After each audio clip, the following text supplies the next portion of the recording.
All right, hey, what's up, guys? Coach Mac, Play Fast Football. I am in the current temporary Play Fast studio.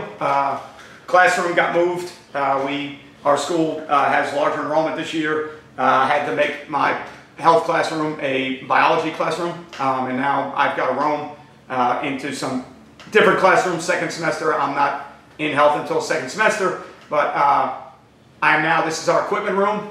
Head coach just came in and said he wasn't sure if this was a great studio, but it is what it is right now. So like every other video we've done, camera, guy, rip, let's go. So last day of teacher meetings today. We start school tomorrow. We've been practicing for about, let's see, 7 days now, 8 days now, something like that, something along those lines. Today's going to be a tough one.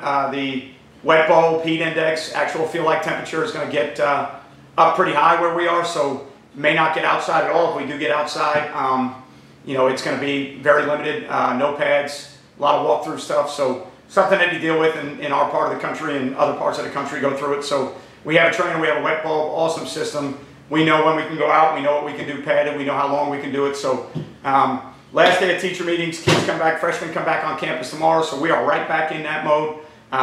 Full-time this time of year. If you're a football coach and a teacher, you know what it's like. Summer's over, here we go. The good thing about that is, though, college football starts up. I'm going to talk about some of the week 1 matchups and some of the things that I'm looking forward to.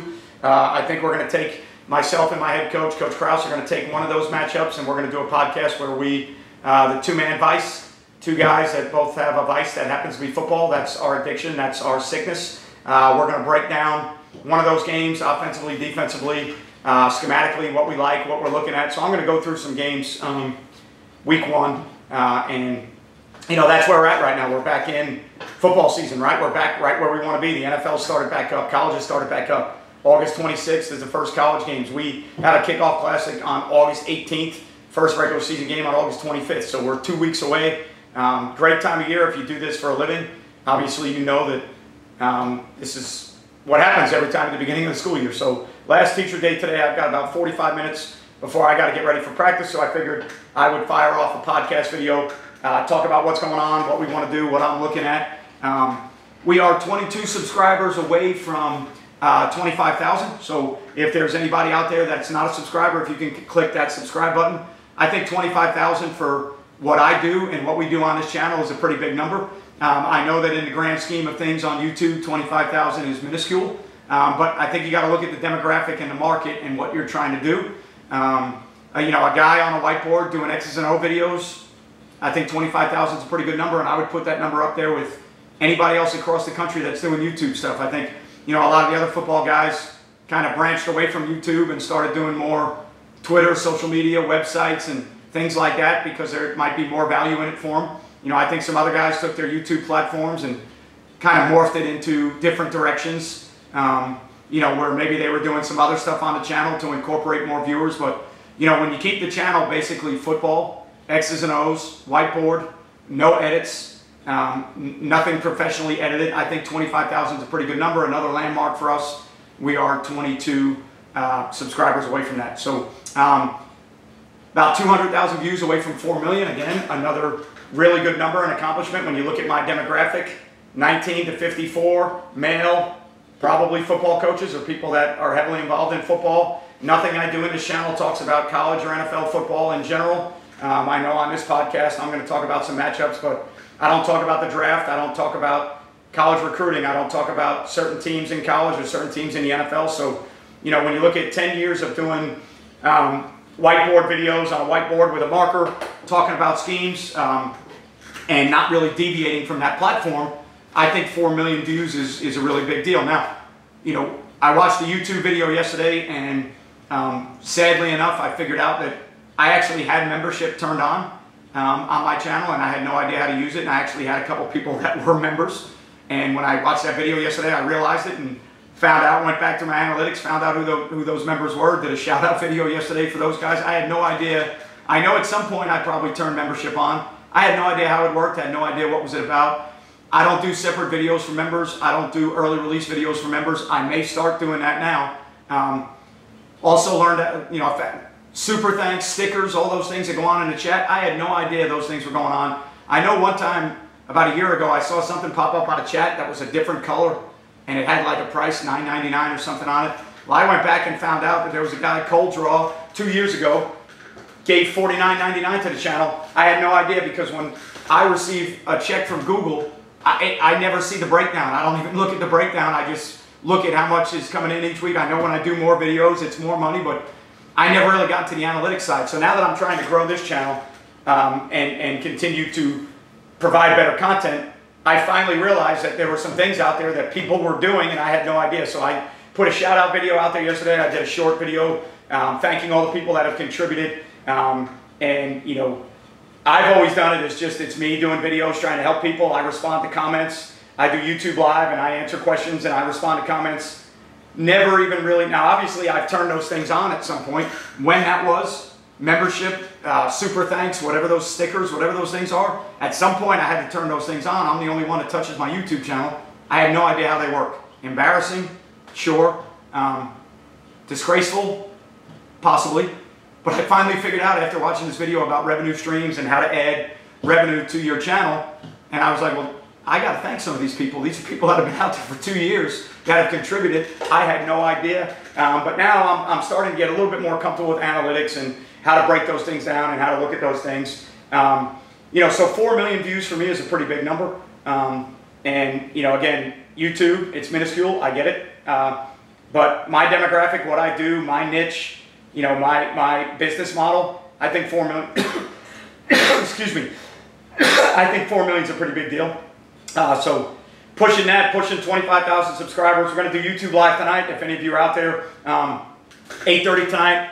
It's going to be a Q&A session. I want it to be all ball. First day of school tomorrow.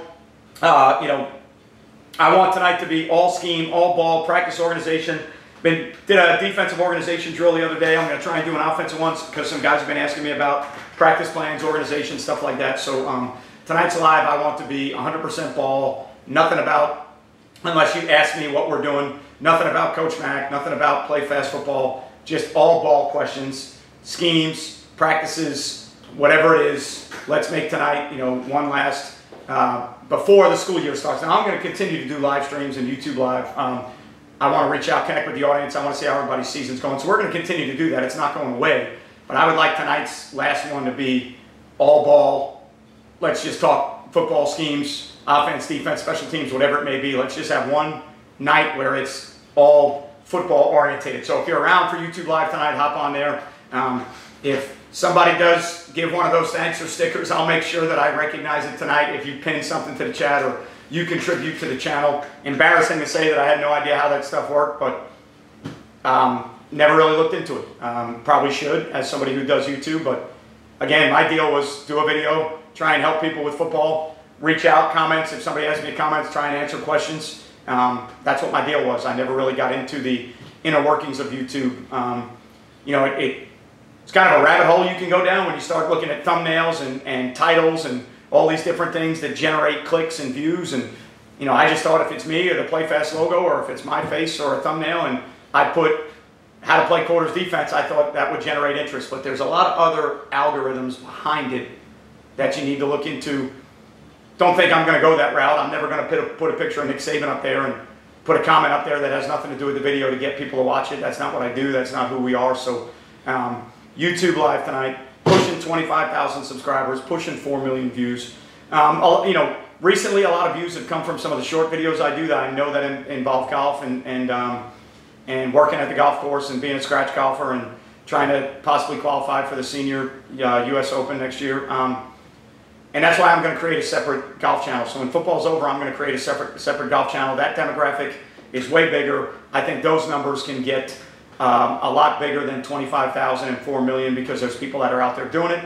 I think I have the skill set to do all that, but I don't want to, you know, dumb down what Play Fast is. Play Fast is going to stay. Football's going to stay. These videos are going to stay. So we're going to create a separate YouTube channel, and it'll be Coach Mac. It'll be a Play Fast production, but it'll be on a separate golf channel for those of you that don't want to deal with golf or you're not into that. You don't have to watch any of that. You can stick to Play Fast and all the things that we are doing. So last day for teachers today. Students come tomorrow, freshmen come tomorrow. I have all freshman classes, so I have a full day tomorrow. only out on the field for a limited time today, so I had some time to shoot this video. I just got to hope nobody else walks in the equipment room while I'm shooting it. So busy day, YouTube live tonight, upload this podcast video, and then back at it with school tomorrow. So, some of the other things that we are looking at. So, as always, make sure you check out some of our partners we got out there. Gamestrat, sideline replay company we use. Dome Hats, the headwear company that I use with Play Fast Football in the school that I'm at, Bishop Kenny. JutPlay, I use for my Patreon site, any clinics I speak at. Difference USA, the ultimate striking machine. Baker Sporting Goods, which does a lot of our shirts and our uniforms are distributed from them. So if you're in this part, this part of the country, or if you can go online, support our sponsors, the people that take care of me, the people that have always supported Play Fast Football. So college football, week 1.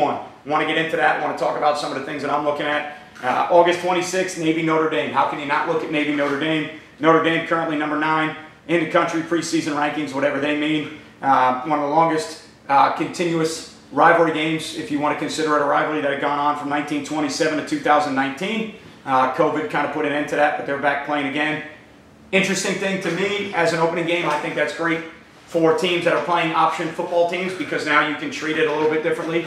I know when Georgia Tech and Paul Johnson got there, how brutal that was on ACC schools when they were playing Georgia Tech in the middle of the year. You've got 8 different game plans going in, and then all of a sudden you've got true flexbone triple option. So if you're playing Navy or a team or a school that is a little bit different on offense, I think the first game of the year is a great time for that. So I think it sets up well for Notre Dame. If I was Navy, I would rather see that a different time of year, just because I want them to go through other game plans and not have as much time.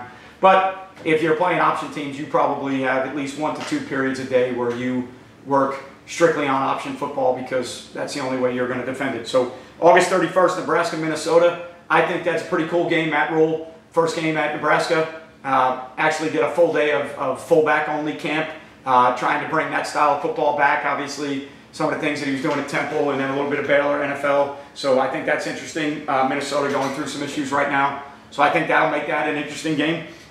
Florida, Utah in this part of the country. Huge game.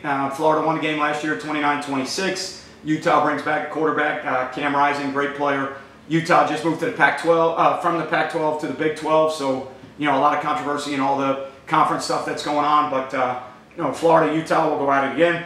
If you're in this part of the country, where I am, huge Gator, part of the country. Billy Napier, year 2, 6-7 first year, or 7-6, right around there, something along those lines. But from what I've heard, I have a kid playing there, a kid that I coached 2 years ago, is a freshman playing center there, offensive lineman, great player. So I've heard a lot of great things. I think Florida's going to be back. We'll see what they do this year, and it happens to be a top 25 matchup, which is sometimes rare week 1 of the season. So and then jump to September 2nd, Colorado, TCU. Everybody wants to see what Prime's going to do. Everybody wants to see how's he going to handle that atmosphere. Obviously, he is used to handling the spotlight, big time atmosphere, but now as a head coach at a program like that, playing against a team that was just in last year's national championship game. We'll see what TCU has to offer. TCU gets Kendall Browse, so a little bit of an adjustment for them. See what Kendall Browse can bring to the table. So that's a pretty interesting matchup. Tennessee, Virginia. The only reason I say that is Tennessee was flavor of the year last year. Tennessee on offense was kind of the buzz, bringing tempo the next step, very effective, beat Alabama. So what can Tennessee do? Can they back it up? New quarterback. What do they have new? Anybody that's a tempo person, you probably want to study that game. Can Virginia hang with them? Probably a decent statement game for the ACC if Virginia can hang around. So I think that's kind of interesting. Northern Iowa, Iowa State. Excuse me. Probably a little bit more of a personal game. Probably not a big game that week, but I know in 2021 they played, and the game was 16-10. Iowa State won late, so they have played in the past. That game was close 2 years ago.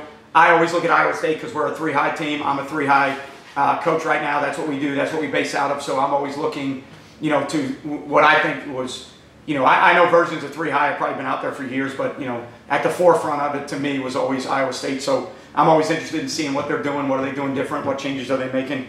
So the evolution of 3-high is always interesting to me. South Florida, Western Kentucky. Why is that interesting? Well, South Florida gets Alex Golish at Tennessee last year. South Florida is probably going to be a tempo team.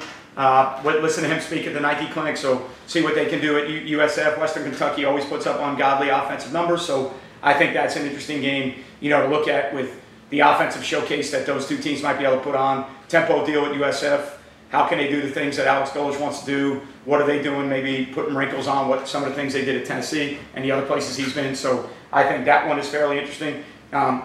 West Virginia, Penn State, don't know how good of a game that might be. Forgive me if you're a West Virginia fan, but hopefully West Virginia can stay in that game. But, West Virginia is the, I don't want to say rival, but in the all-time of Penn State, West Virginia is number 3 on the number of times they played. So I think Syracuse and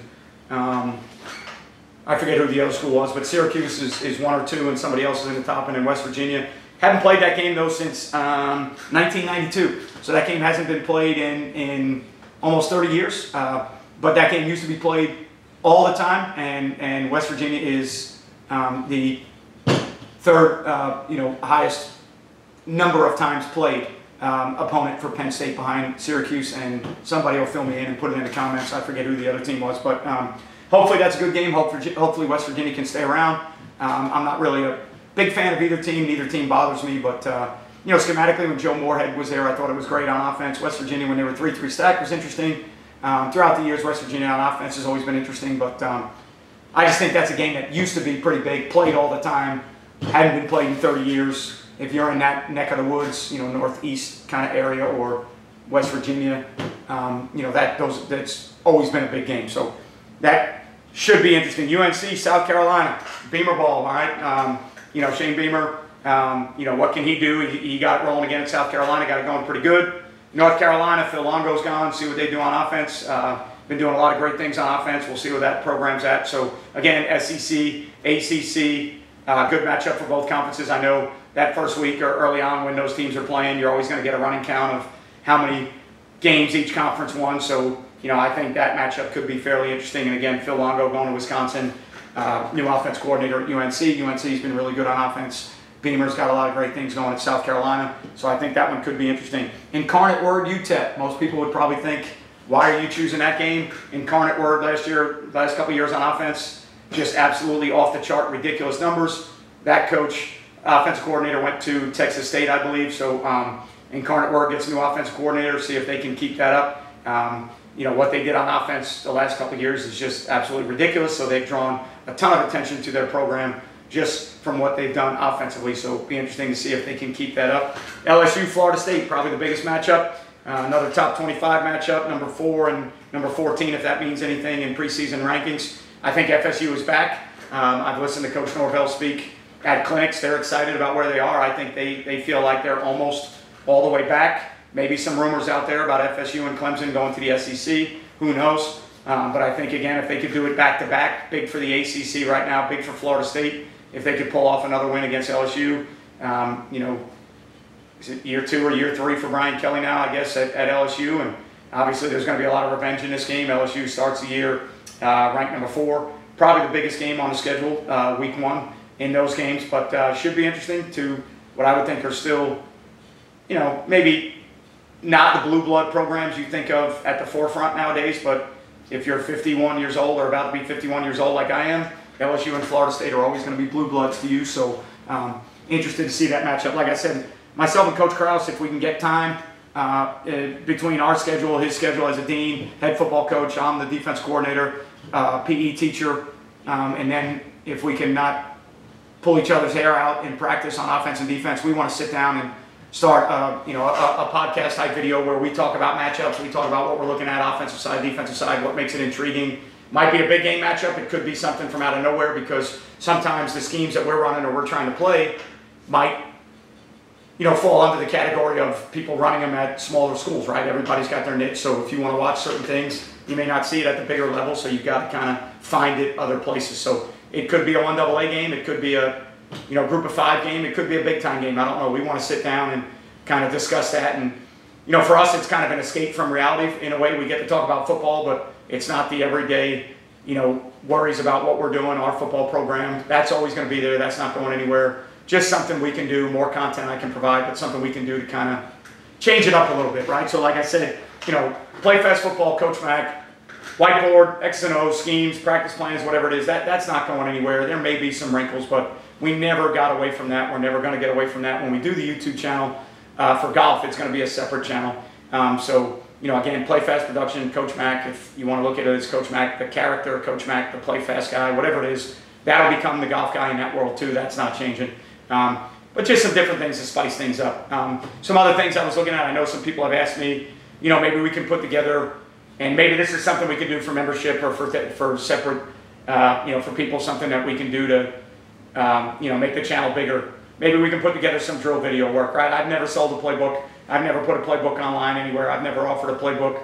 I put my stuff on a whiteboard on YouTube. People ask me questions, I answer. I've done some Zoom clinics with people with their staff and some consulting work with them, but I've never been, you know, I don't have a website. I don't have a site where I sell any books or playbooks or anything else. So, you know, a lot of times it's just generic, me, marker, whiteboard, old school. That's what we do, right? That's who we are. So, you know, a lot of people ask me about, hey, maybe you could put together some drill work video. I don't know, maybe that's out there. Again, talking more about practice organization, I think that's a big deal. 23 years as a head coach, 2 years as a GA, now 2 years as a defensive coordinator. A lot of experience, a lot of different lenses. You know, my hat has changed a couple different times. As a defensive coordinator now, it's more about taking, you know, pressure off the head coach, running around and grabbing pennies and bonnets when you need them, making sure you got footballs and drills, making sure that drills are set up. Just all the things you can do as an assistant to take some of the work off your head coach. So that's the hat I'm wearing now. Obviously, just calling one side of the ball, that's all I have to worry about. So, you know, maybe we can do more on practice organization stuff. I want to incorporate some strength and conditioning stuff. I think we do some really great things here. Coach Case, our strength and conditioning guy, awesome. We do a great job. I know that's always been a question from people in the Play Fast world. You know, strength and conditioning, what do you do in the off season? How are you teaching things? How much change of direction do you do? How much decel, you know, work are you doing? What are you testing? Flying 10s, static 10s, 40s, you know, broad jump, vertical. Our strength coach does a great job here. Our head coach, they work together, do a great job with our program, so I want to incorporate some of that. As soon as the season's over, I'm going to start doing the Zoom clinics again. I want to get some good speakers in there. If we could get some bigger name speakers that draws more attention to those clinics. You know, I've said this 1,000 times before. I think clinics have kind of taken a hit the last few years. Obviously, COVID had something to do with that, but you know, to me, they're not as X's and O orientated as they used to be. They're not as ball for an hour, 2 hours, 3 hours of let's get in the weeds and talk about all the stuff that we see. And I think things are a lot more secretive now, which I don't know why with social media. There's access to everything in the world. I don't know why you wouldn't want to talk about your scheme, your program. But I just think clinics could be better. Obviously, the live clinic in person that we did 2 years ago, I'm still getting off the ground. The only reason I will not budge, it was such a good venue, such a good site. Guys had such a great time. I'm not going to put one together at a random site just to have it, to say that we had it. If I can't get that site, I'm going to have to get another site that's pretty special. I want it to be a site that draws people from the Northeast, the Midwest in the winter, get them to come down. Maybe they bring their family down, enjoy the weather that we have in January, February. So I think I'm going to take the Zoom clinic route and try and get some really good speakers on the Zoom clinic stuff. And I think I'm going to make that kind of the, you know, the stopgap right now if I can't get a live clinic going. But if I can get a live clinic going again, I would love to do that again, because I still think that there's some ideas out there that we can do and make some things a little bit better in the clinic world. So still looking to do things like that. Probably this year at some point, maybe in the off season, I think I'm going to start doing Play Fast camps. So looking at doing some camps for Play Fast football, maybe some fundamental camps, you know, linebacker camps, DB camps, D-line camps, you know, player development, start to go that route. So a lot of different ways we're going to try and take the Play Fast football channel. Golf will be on a separate channel, but all the different things that we're looking at. If you can join us tonight live on YouTube Live, pop on. This podcast will be posted on YouTube under podcasts. If you don't like these podcasts, then don't go on to the podcast tab. So going to try and do a bunch of these during the year, college matchups, NFL matchups, break down some matchups, just little wrinkle on what we do. X's and O videos will still be out there. Hopefully sometime this week I'll do another one. Still going to keep doing some shorts, keep everybody you know, abreast of what we're doing, informed about what we're doing. Hope you're doing well. If you're out there in the heat, stay hydrated. If you can only do walkthroughs or helmet only or non-pads, it's practice. You can get a lot done. May not be what you want it, but you got to do it. So podcast video today when I upload this. YouTube Live tonight, 8:30, jump on. Let's talk ball. Golf channel coming up down the road, separate channel. Try to get us to 25,000. Click that subscribe button. Try to get us from 4 million views. Pretty big accomplishments in my opinion. Thanks for listening. Thanks for being here. Hope you enjoy the new studio, the equipment room. I think somebody's trying to come in right now, so Gonna have to wrap this up. Remember, you won't play well till you play fast. See you guys next time.